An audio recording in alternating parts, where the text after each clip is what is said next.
Boa tarde, meu nome é Iris Silva, eu sou aluna do Moré André Rosa e vim aqui para gravar esse vídeo para passar meu depoimento sobre o mapa, né? O mapa que ele fez para mim, e eu descobri muitas coisas maravilhosas, muitas coisas que bateram, né? Muitas coisas que eu não entendia, não compreendia, e acabei tirando dúvida e consegui compreender. E realmente fantástico, fantástico. Mas o que mais me surpreende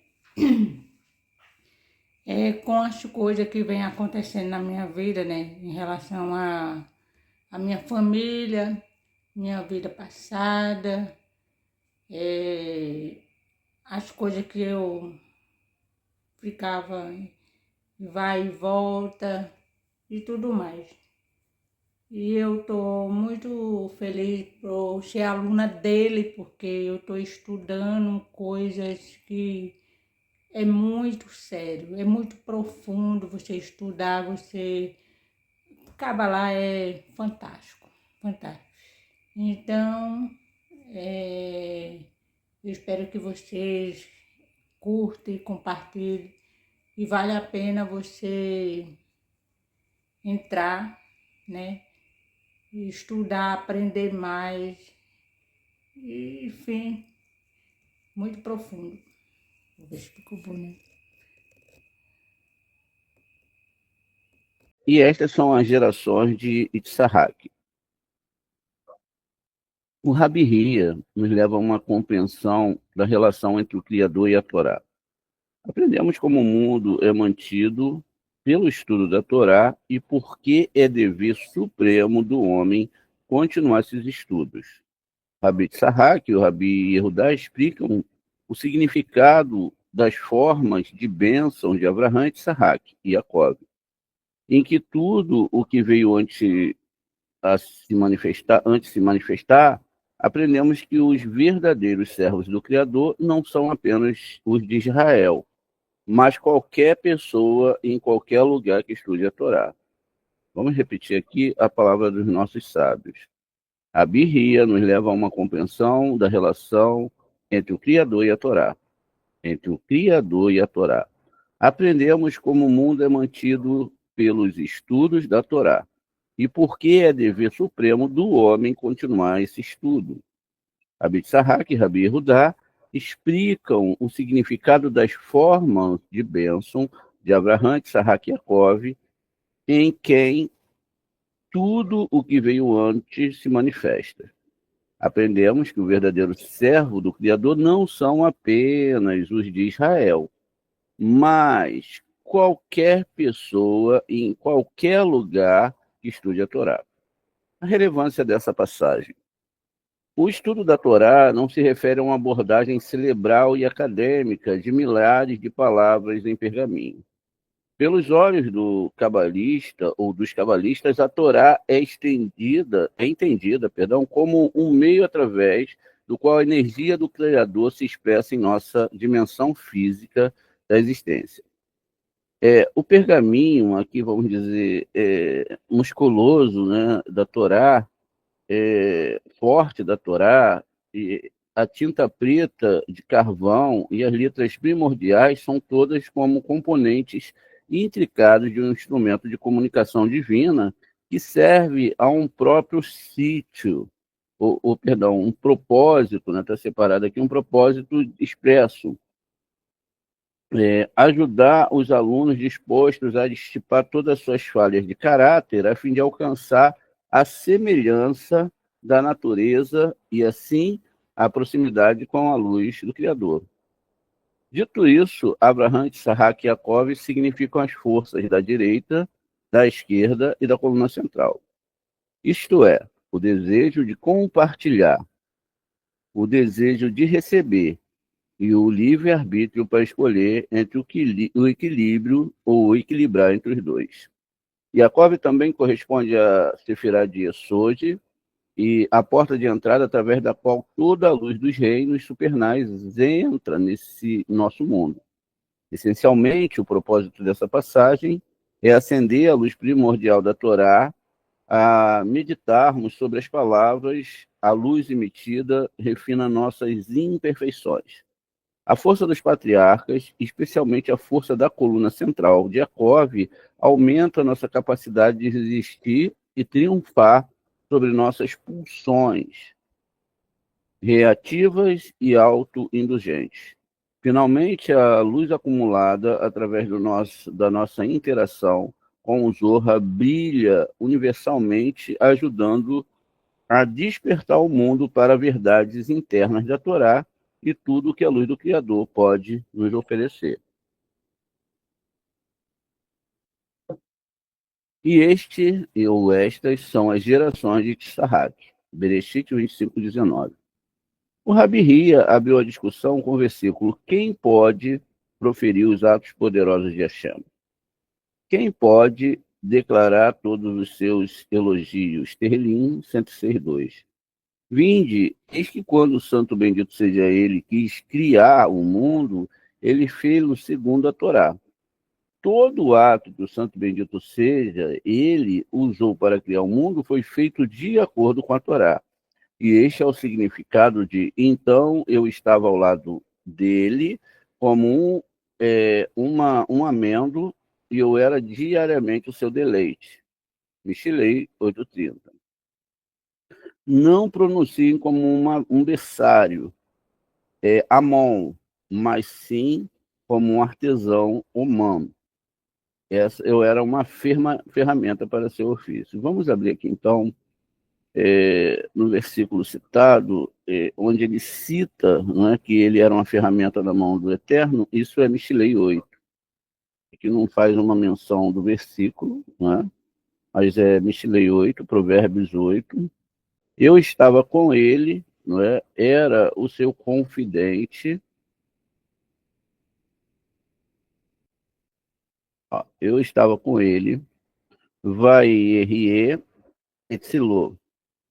Amon, veja a palavra que é citada lá, Amon, Ia-Erie, She-E-U-In, Ion. Ion, Mesharequete, Lefneha, Berol, Et. Eu estava com ele como um confidente, uma fonte de alegria, todos os dias, regozijando-me diante dele todos os momentos. Essa é a Torá, que é o instrumento para a construção de todo o universo, de todas as coisas, inclusive, não é, os anjos. E diz aqui, não falar aquela palavra Amon, né? Não devemos entender aquilo como berçário, como Amon, mas sim como um artesão da palavra Oman. Então, aqui está falando, ó, não leia como Amã, não é como a gente leu lá nos textos, mas leia aqui, ó, como, não é, Amon, né, mas leia como Oman, né, com um sentido diferente, não é, do que se diz. Inclusive, Omar, né, porque era uma ferramenta para o seu ofício. Muito bem. Vamos continuar aqui. Quando ele quis criar o homem, a Torá lhe disse: se o homem for criado, ele pecar e você o castigará, não seria então o seu trabalho manual em vão? Afinal, ele não vai aguentar a punição. O santo e bendito seja ele respondeu: criei o arrependimento antes de criar o mundo. Se pecar, poderá arrepender-se e ser perdoado. Quando o santo, bendito seja ele, criou o mundo e criou Adão, ele disse: Mundo, mundo, você e sua natureza são baseados unicamente na Torá. Por isso criei o homem em você, para estar ocupado com o estudo da Torá. E se ele não estudar a Torá, eu te devolvo ao caos, ou eu o devolverei ao caos. Tudo é para o homem. Este é o significado do versículo. Eu fiz a terra e criei um homem sobre ela. Ishaiah 45:12. A Torá proclama ao homem que se ocupem e se esforcem no estudo da Torá, mas ninguém empresta ouvido e ninguém ouve isso. Venha, eis que quem estuda a Torá sustenta o mundo, e sustenta adequadamente cada ato do mundo. Venha, eis que todos que estudam a Torá é quem sustenta o mundo, e sustenta adequadamente cada ato no mundo. Não há parte dentro do homem que não tenha uma criatura homóloga no mundo. Assim, como o corpo do homem é composto de níveis de partes que atuam juntas para formar um corpo unificado, o mundo também o é. Todas as criaturas do mundo são partes hierárquicas que agem e reagem uma com as outras, então eles serão realmente como um só corpo. Veja, a unificação de tudo. Tudo, seja o homem ou o homem, se assemelha à Torá, porque a Torá é feita de diferentes partes e seção que se sustentam mutualmente. Quando todos estiverem corretos, tornar-se-ão como um só corpo, a unificação de toda a existência, de todas as criaturas, todos os seres. Quando Davi olhou para esta obra, ele disse: Hashem, quão múltiplas são as suas obras. Em sabedoria, em Rorimá fizeste todas, a terra está cheia das suas criaturas. Terrilim 104:24. A Torá contém os mistérios supernais e selados que o homem não pode compreender. Contém todos os assuntos supernais ou revelados e não revelados. Por causa da sua profundidade, eles são revelados aos estudiosos, mas desaparecem imediatamente, apenas para serem revelados no instante seguinte e desaparecem novamente, e assim continua para quem os estuda ou quem estuda, né? Muito bem. A Torá contém todos os assuntos acima dos mundos supernais e abaixo. Tudo neste mundo e tudo no mundo vindouro está na Torá, mas não há ninguém para observá-lo e compreendê-lo. Assim está escrito: quem pode proferir os atos poderosos de Hashem? Quem pode declarar todo o seu louvor? Terrilim 106:2. Venham, eis que quando Shílomo tentou, sem sucesso, entender as palavras e sutilezas da Torá, ele disse: Eu disse, serei sábio, mas estava longe de mim. O Relete 7:23. Davi disse: Abri os meus olhos para que eu possa contemplar as coisas maravilhosas da sua lei. Isso é o Terrilim 119:18. Venha, e eis que está escrito em Salomão que ele falou 300 mil provérbios, não é? E seus poemas foram 1.005. Isso é Malaquias 5:12. Vamos olhar aqui, ó. Primeira Reis, perdão, primeira Melahim 5:12. E ele compôs 3.000 provérbios em suas canções, somavam 1.005. Então veja, aqui nós temos a palavra Aleph por extenso, né? Então ele fez aqui, ó, vai da B, Pilochete, Alefim, ou seja, 3.000 Alefins, ó, o Aleph no plural, 3.000. Aí vai falar aqui a mesma palavra que dá no meu livro, Provérbios, ou seja, Machal, Gematria aqui é 370, vai ri Shiro, né? Ramishá, Vealef. E ele fez ainda 1.000, não é? Mil canções, são 1.005 canções. Essa era a quantidade definida. Isso porque havia 5.000 interpretações a cada provérbio que ele cantava.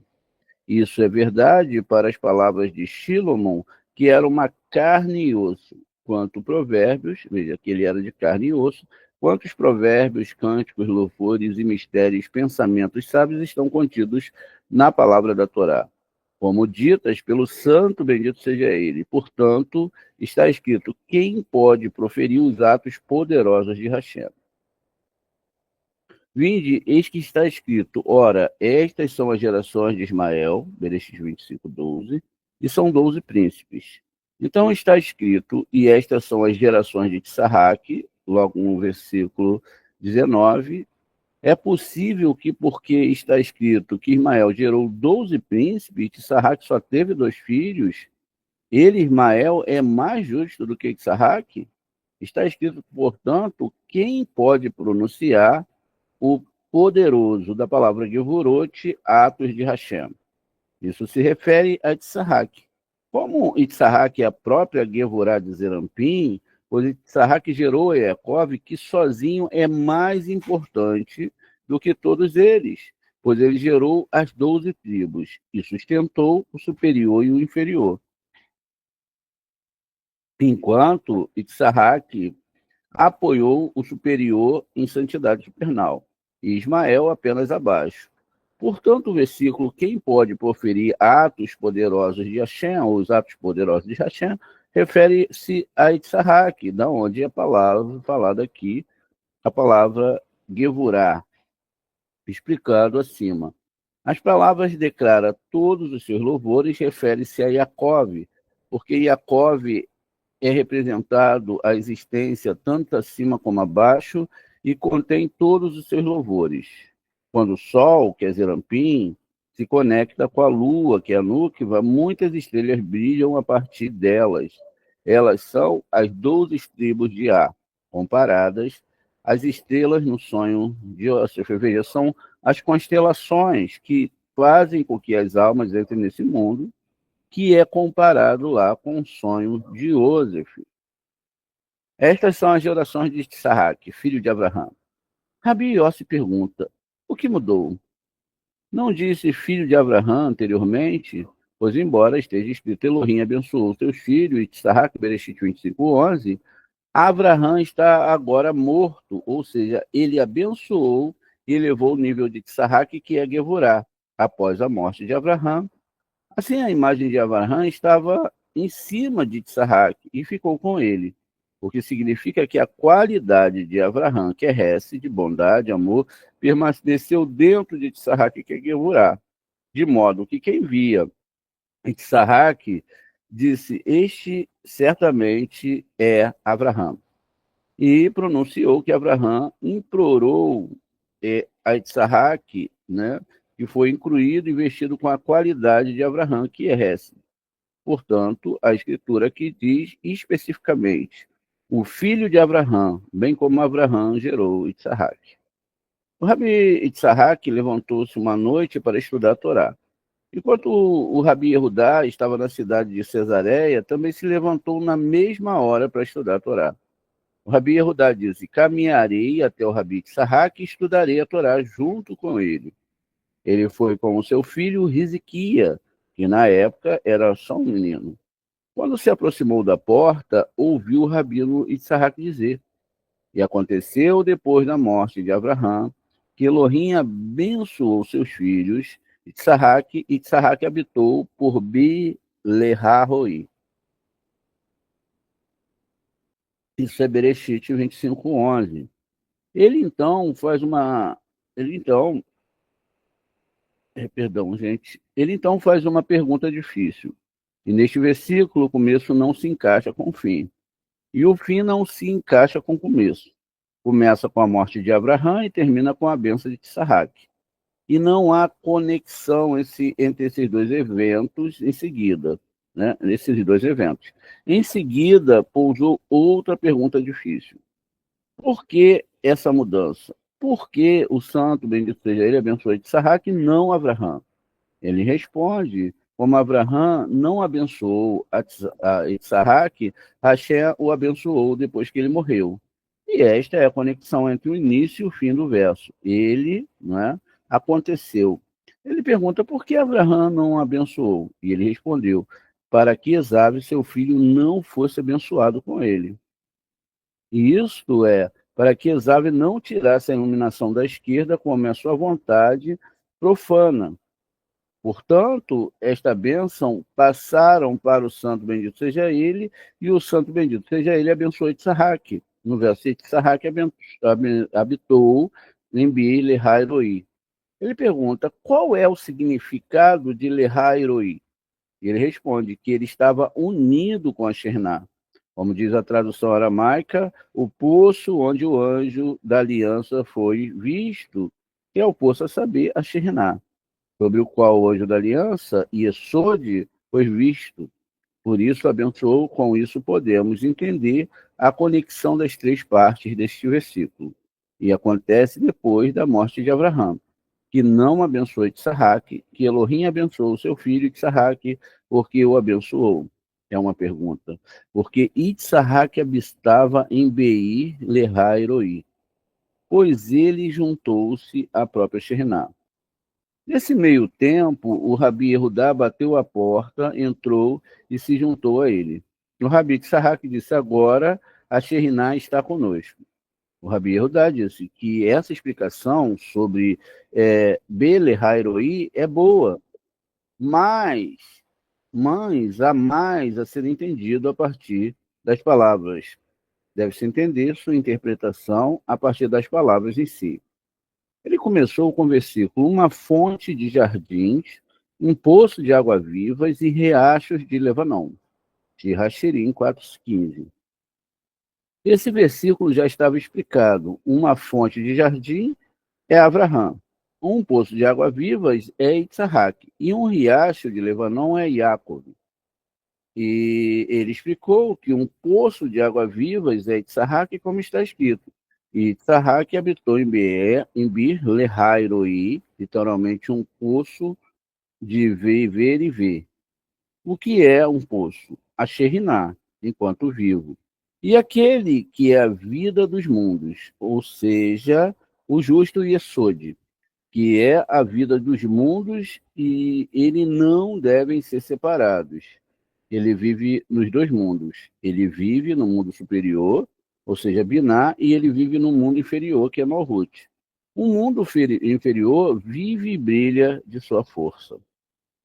Venha, eis que a lua, a Nukva, só brilha quando o sol, o Zerampim, quando o vê brilhar. Por isso se chama Bei Lehairoi, pois certamente então ela brilha e fica cheia de água viva, Lehai Roi, vivendo e vendo, de modo a ser preenchido e iluminada por aquilo que vive.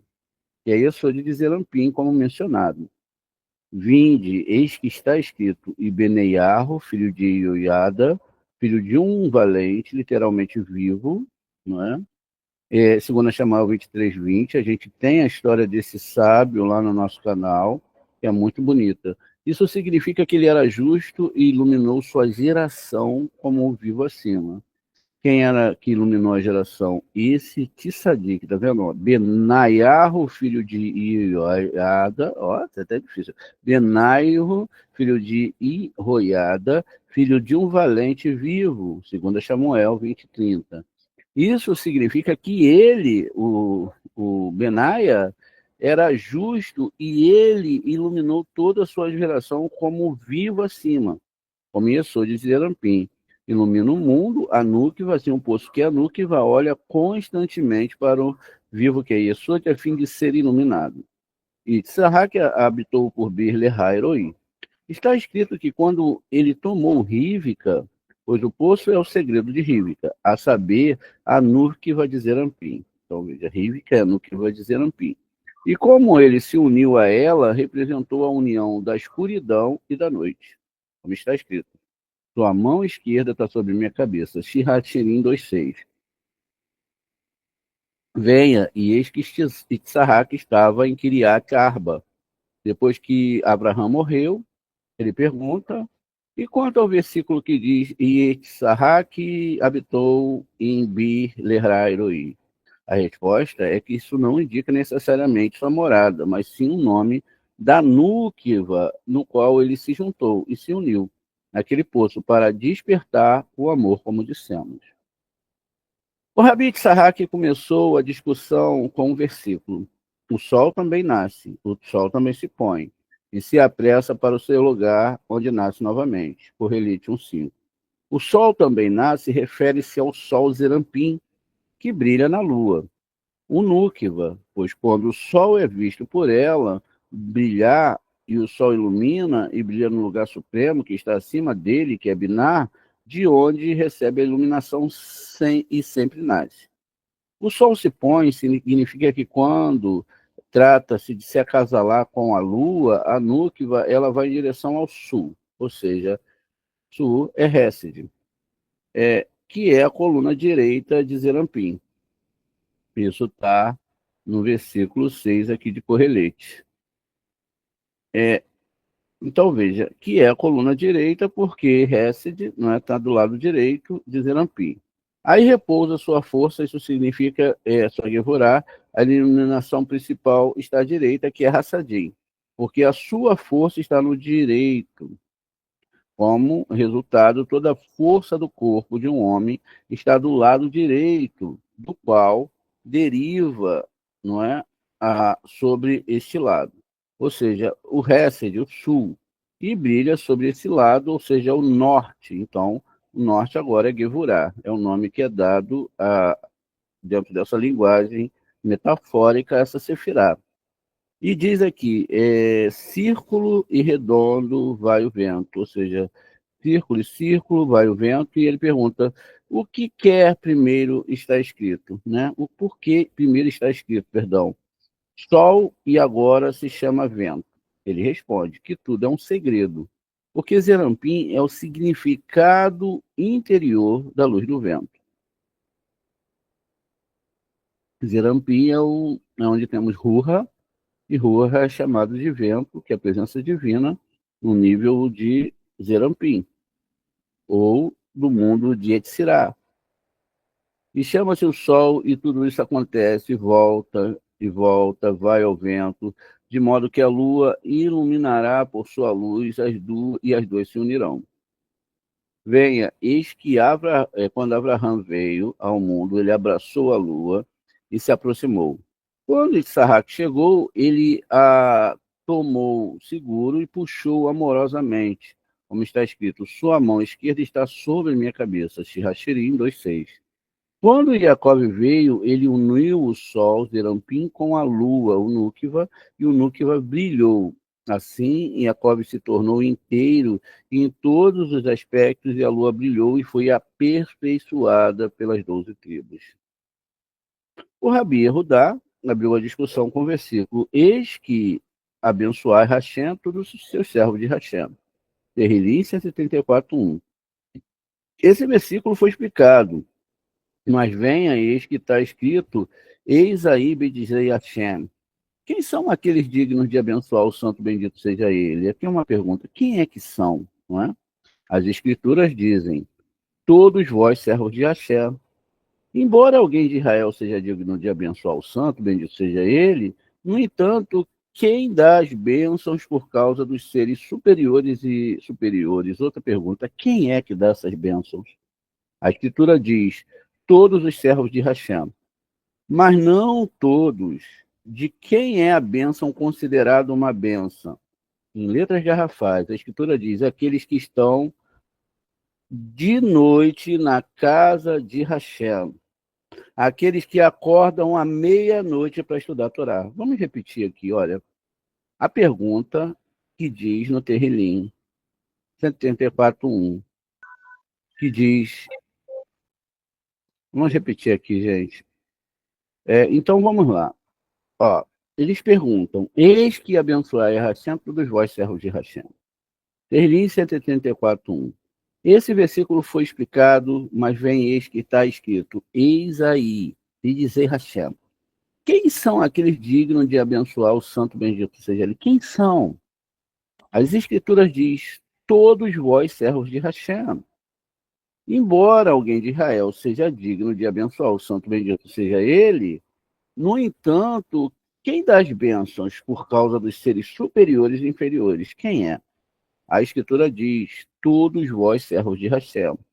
Mas não todos, não todos, não todos, não, não é todos. De quem é a bênção considerado uma bênção? De quem realmente é bênção? A Escritura diz: aqueles que estão à noite na casa de Hashem, aqueles que acordam à meia-noite para estudar a Torá. Estes são aqueles que ficam na casa de noite, nas casas de Hashem. De acordo com as escrituras, eles devem ser servos de Hashem também, levantar à meia-noite.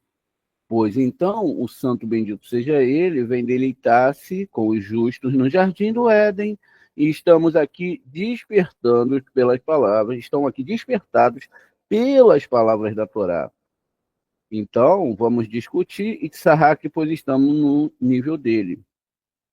É muito importante guardar isso aqui, ó, que os servos de Hashem são somente aqueles que acordam à meia-noite.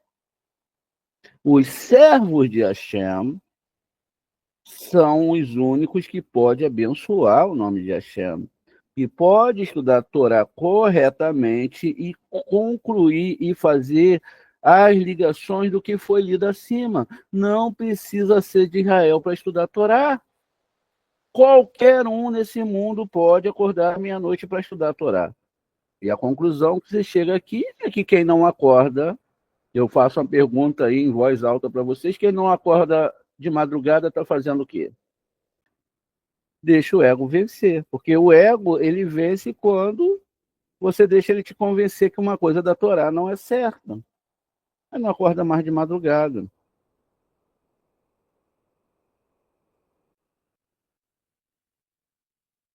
E aí tá claro aqui que quem não acorda de madrugada, ó, a gente deve englobar todos os dias, tá? Não é acordar, ó, amanhã eu acordo, depois não acordo, depois acordo, depois não acordo. Amanhã eu participo, depois não participo. Amanhã eu tô, depois eu não tô. Não, é todos os dias. Isso tem um ciclo, isso não é assim, hoje eu tô, amanhã eu não tô, não. Você, quando chegar lá na festa de Pêssego, o Eterno vai falar: traga um cordeiro de 1 ano. Esse cordeiro é 1 ano de estudo de Torá perfeito. Não pode ter uma mancha. E se tiver uma mancha, mulher, não vai servir para sacrifício. Aí no próximo ano você tenta de novo criar esse ano de estudo perfeito, mas aí vai demorar mais um pouquinho. Muito bem. Aqui a gente acabou esse estudo. Lá na Torá, aqui em cima, muito bem, foi mostrado para a gente que tudo está dentro da Torá. O que aconteceu e o que vai acontecer.